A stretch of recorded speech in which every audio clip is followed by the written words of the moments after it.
Hey everyone, welcome to the Lightning Brains channel. Today, we're diving into the technical side of car audio with a focus on the best line output converters, LOCs. If you're upgrading your car's sound system and want to connect aftermarket amplifiers to your factory head unit, a line output converter is an essential tool. It converts high-level speaker signals into low-level RCA signals, ensuring you get the best audio quality possible. In this video, we'll be showcasing the top 7 best line output converters for car audio, focusing on signal quality, ease of installation, adjustability, and overall value. Links to all the featured LOCs are conveniently provided in the description below, so be sure to check them out. Let's take your car's audio system to the next level with these top picks.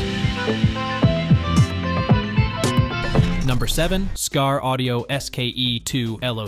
The SCARA Audio SK2 LO line-out converter is an essential piece of equipment for any car audio enthusiast looking to enhance their sound system without replacing the factory stereo. Designed with high-level speaker wire inputs, it seamlessly integrates with the existing car stereo system, while providing RCA outputs for both the main channel and subwoofer, ensuring clear and powerful audio reproduction. One of its standout features is the advanced noise reduction technology, which minimizes signal interference, delivering a clean and crisp sound. Additionally, the built-in line driver boosts the signal, so your music hits harder and clearer even at high volumes. The remote level control feature allows you to easily adjust audio levels to suit your preferences, giving you full control over your car's sound. With a signal-to-noise ratio of 85 decibels for the main output and 92 decibels for the subwoofer, the SK2 LOC ensures minimal distortion and maximum audio clarity. It also includes a ground loop isolation circuit that eliminates hum and buzzing, providing a pure listening experience. Compact in size but robust in performance, this converter is easy to install and fits perfectly in any car, making it a smart choice for anyone serious about car audio. Number 6. Scosche LOC2SL. The Scosche LOC2 SL line-out converter is a versatile tool designed to enhance your car audio system by making it easier to add a subwoofer or amplifier without the need to replace your factory stereo. With the ability to convert high-level speaker wire inputs into RCA line-level outputs, it works seamlessly with high-power car stereos up to 80 watts per channel. This allows you to connect a 2-channel or mono amplifier to boost your sound system's performance. A standout feature is the mountable remote control with an adjustable knob, giving you the power to control bass levels directly from your dashboard. The signal-sensing remote turn-on feature ensures that your amplifier powers on automatically without the need for a manual switch. Installation is straightforward, making it a great option for both car audio enthusiasts and beginners looking to upgrade their sound system. The converter also includes independent left and right channel adjustments, so you can fine-tune your audio output to your exact preferences. Whether you're adding a subwoofer for deeper bass or amplifying your system for louder, clearer sound, the Scosche LOC2SL makes it easy to get the most out of your car's audio system. This compact yet powerful device provides a seamless audio upgrade without the hassle of removing your existing stereo setup, making it an essential addition to any car audio enthusiast's toolkit. Number 5. AudioControl LC2i. The AudioControl LC2i line-out converter is a compact and powerful solution for anyone looking to upgrade their car audio system without losing the convenience of factory-installed controls like volume and steering wheel adjustments. This 2-channel processor is equipped with active input circuitry, allowing it to accept up to 400 watts per channel from factory source units or amplifiers and convert them into high-quality preamp signals. This means you can integrate aftermarket amplifiers or processors while maintaining the sound quality you want, even if your car's stock system wasn't designed for high-end audio upgrades. The LC2i also features AccuBASS processing, which helps restore and correct bass frequencies that are often lost at higher volumes, ensuring that your music maintains its depth and impact. With both fixed and variable outputs, you have discrete level controls to fine-tune your sound for the perfect balance. The unit is designed with convenience in mind, featuring GTO signal sensing to automatically detect input signals and an optional remote level control for easy adjustments from the driver's seat. Its compact design is ideal for tight installation spaces, and despite its small size, it provides powerful performance with a signal-to-noise ratio of over 110 decibels and minimal distortion. Whether you're upgrading a factory system or adding a subwoofer for deeper bass, the AudioControl LC2i makes it easy to take your car audio to the next level. Number 4. Kicker 46 KIS LOC2. The Kicker 46 KIS LOC2 line-out converter is a powerful and efficient solution for adding an amplifier to almost any factory or aftermarket radio. It's designed to deliver true sonic accuracy, ensuring that you experience clear highs and deep low lows at any volume level. Unlike traditional line-out converters, the KIS LOC2 eliminates the need for inductors, resulting in a completely flat frequency response, no matter how loud or quiet your music is. It effortlessly converts your speaker signal into both an RCA signal and a strong 12-volt remote turn-on wire, using only your factory speaker wires. This innovative design makes installation a breeze, as you won't need to hunt for an external 12-volt power source. The KIS LOC2 can handle up to 55 watts of input signal, making it compatible with most standard and smart radios, and it delivers up to an 8-volt output signal, ensuring strong, clear audio performance. The frequency range remains flat from 20 Hz to 20 kHz across all volume levels, preserving the original sound quality of your music. It even includes a built-in LED indicator for DC offset turn-on, providing an extra layer of convenience. With its powerful 100 mA remote turn-on wire, the KIS LOC2 has enough strength to power multiple amplifiers, making it a go-to choice for anyone looking to upgrade their car audio system without sacrificing performance or complicating the installation process. Number 3. AudioControl LC2i PRO. The AudioControl LC2i PRO is a 2-channel line output converter designed to give you the best possible audio signal when upgrading your car's sound system. Whether you're adding a subwoofer or planning a full system overhaul, the LC2i PRO ensures superior audio performance by integrating smoothly with your factory system. One of its standout features is the patented AccuBASS technology, which compensates for the bass roll-off commonly found in many factory systems, restoring deep and rich bass as you turn up the volume. It handles speaker-level inputs of up to 40 volts, making it compatible with even the most demanding factory setups. The LC2i PRO offers flexibility with both fixed and variable outputs, allowing you to tailor the sound exactly how you want it. With installer-friendly features like load selection switches and multiple turn-on trigger modes, including GTO signal sense and audio sensing, it's easy to integrate into nearly any vehicle. The included ACR1 remote gives you the power to adjust the subwoofer levels right from the dash, letting you control the bass on the fly. Compact in design but big on performance, the LC2i PRO is built for seamless OEM integration and gives you the ability to dramatically improve your car's audio experience while maintaining the factory appearance. Number 2. PAC SNI-35. The PAC SNI-35 line-out converter is a reliable and adjustable solution for those looking to enhance their factory-installed audio systems with an aftermarket amplifier. Designed to accept speaker-level inputs from radios with 2 to 50 watts per channel, this converter provides a clean stereo RCA output signal that allows you to easily integrate an amplified audio setup into your vehicle. Its ability to handle up to 50 watts of input per channel ensures compatibility with most factory radios, making it a versatile choice for a wide range of installations. The SNI-35 is transformer isolated, which helps to maintain optimal sound quality and performance while reducing potential noise interference. Its linear output response ranges from 20 to 20,000 Hz, ensures that the sound you hear is consistent and true to the original input, preserving the integrity of your music or audio. Another key feature is that it maintains correct phasing, which is essential for balanced and clear sound reproduction across all channels. Whether you're upgrading your sound system for more power or clarity, the PAC SNI-35 line-out converter offers a simple yet effective way to achieve enhanced audio without compromising the existing setup in your vehicle. It is designed to work seamlessly with most factory-installed radios, giving you the flexibility to improve your car's audio system with ease. Number 1. AudioControl LC7i. The AudioControl LC7i is a 6-channel line output converter designed for car audio enthusiasts who want to enhance their factory-installed audio system without sacrificing the convenience of their stock unit. With its patented AccuBASS technology, the LC7i addresses one of the most common complaints of factory systems, the loss of bass at higher volumes. This innovative process automatically restores bass frequencies, allowing you to enjoy deep, rich sound even when you crank up the volume. The LC7i accepts speaker-level inputs of up to 400 watts per channel, making it suitable for a wide range of factory systems, while its internal channel summing feature enables seamless integration with factory-installed amplifiers that have built-in crossovers. This compact device is easy to install, even in vehicles with limited space, and its powerful output allows you to add aftermarket amplifiers or subwoofers to boost your sound quality. With an optional ACR1 remote, you can adjust the subwoofer levels from the driver's seat, giving you full control over your audio experience. The LC7i also includes AudioControl's GTO circuit, which automatically powers the device on when it detects a signal from the speaker-level inputs, simplifying the installation process. Whether you're upgrading to a high-powered system or just adding a bit more depth to your factory setup, the AudioControl LC7i provides the flexibility and performance you need for a superior in-car audio experience. So that's it for the best line output converters of this year. future. If you have any questions or suggestions, please comment down below. Also, don't forget to like and subscribe to receive notifications of our latest videos. Thanks for watching.